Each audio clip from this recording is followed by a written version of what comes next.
It was just past 6 o'clock a.m. when the first light of dawn touched the rolling hills of southern France.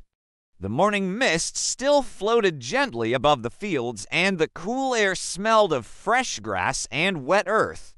In a small stone farmhouse surrounded by olive trees and sunflowers, 62-year-old Marie was already awake, standing by the kitchen window with a cup of coffee in her hands. Marie had lived in the countryside all her life.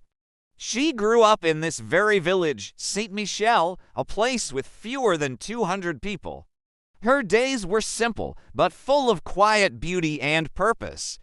Her husband, Alain, had passed away 3 years ago, but she stayed in the home they had built together, caring for the land, the animals, and the rhythms of rural life. At 6:30, she put on her boots, tied her gray hair into a bun, and stepped outside.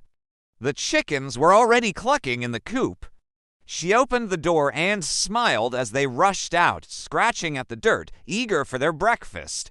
She scattered corn feed across the ground and refilled their water. Beyond the chicken coop, 3 goats waited by the wooden fence, bleating softly. Marie walked over and gave each of them a gentle pat. "Good morning, ladies," she whispered. She poured their grain into the feeding trough and checked their water barrel. The village was still asleep, except for the sound of distant cowbells from a neighbor's farm. As the sun rose higher, the golden light spread across the fields, shining on wild flowers, grapevines, and the soft stone walls that lined the narrow roads.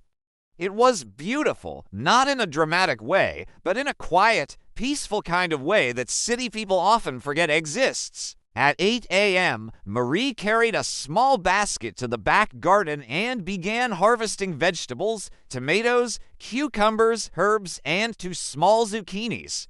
She brushed the dirt off with her hands and smiled. Nothing fancy, but it was all hers.